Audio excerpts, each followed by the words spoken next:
क्या हुआ इसको, क्या हुआ? Please ask for help. We don't need. Okay, don't worry. You okay? You need a water, sir?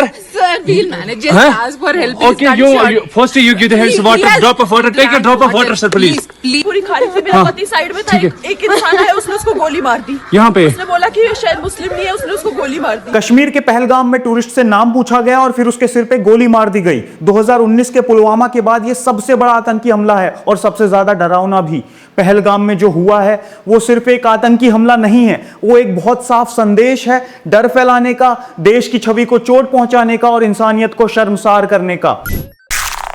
22 अप्रैल दोपहर करीब 3 बजे पहलगाम की बैसन घाटी में दो आतंकी आर्मी की वर्दी में पहुंचते हैं, टूरिस्टों से घिरे इलाके में सीधा घुस जाते हैं और एक पर्यटक से नाम पूछकर अगले ही पल उसे गोली मार देते हैं। फिर बाकी लोगों पर अंधाधुंध फायरिंग करते हैं। अब तक 26 लोगों की मौत हो चुकी है, जिनमें 2 विदेशी भी शामिल हैं। घायलों की हालत गंभीर है, कई आईसीयू में हैं। लश्कर-ए-तैयबा ने इस पूरे हमले की जिम्मेदारी ली है और अगर हम ध्यान से देखें तो इस हमले की टाइमिंग और मकसद दोनों खतरनाक हैं, क्योंकि अमरनाथ यात्रा जुलाई में शुरू होनी थी, पहलगाम उसका मुख्य रूट था। कश्मीर में टूरिस्ट सीजन भी चालू हो चुका है, देश में भी कहीं कहीं पर चुनाव का माहौल है और प्रधानमंत्री विदेश में हैं और अमेरिका के उपराष्ट्रपति भारत में हैं। मतलब साफ है, इस हमले का मकसद सिर्फ जान लेना नहीं था, भारत की छवि को नुकसान पहुंचाना था। इस पर retired lieutenant general Sanjay Kulkarni का बयान आता है, ये एक सुनियोजित हमला था। पहलगाम कोई घना जंगल नहीं, खुली घाटी है, यानी बिना लोकल सपोर्ट के यहां से आतंकी भाग नहीं सकते। नाम पूछकर मारा गया, इसका मतलब ये सिर्फ आतंकवादी नहीं,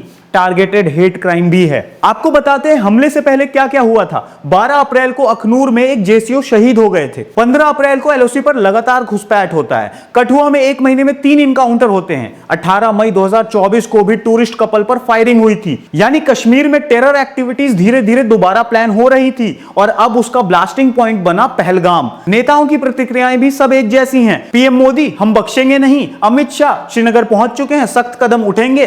राहुल गांधी, अब बयानबाजी नहीं, जवाबदेही चाहिए। ममता बनर्जी, यह हिंसा निंदनीय है। राजनाथ सिंह, कायरतापूर्ण हमला है। लेकिन सवाल यह है कि क्या सिर्फ निंदा काफी है? अब यहां रुकिए और सोचिए, नाम पूछकर गोली मारना, सेना की वर्दी पहनकर हमला करना, खुले मैदान में सीधी फायरिंग करना, यह सब सिर्फ टेररिज्म नहीं है, यह एक बेहद खतरनाक पॉलिटिकल मैसेज है और हमें इसका जवाब भी उसी गंभीरता से देना होगा। हम बार बार कहते हैं शांति चाहिए, लेकिन शांति सिर्फ तब तक टिकती है जब तक डर का जवाब साहस से दिया जाए। जो हमला हुआ है वो एक देश पर हमला नहीं था, वो हमारे भरोसे, हमारे एकता और हमारी सुरक्षा व्यवस्था पर सीधा वार था। अब वक्त है जीरो टॉलरेंस की नीति पर वापस लौटने का। बातें बहुत हो गई, अब एक्शन चाहिए, वो भी बिना अपोलॉजी के।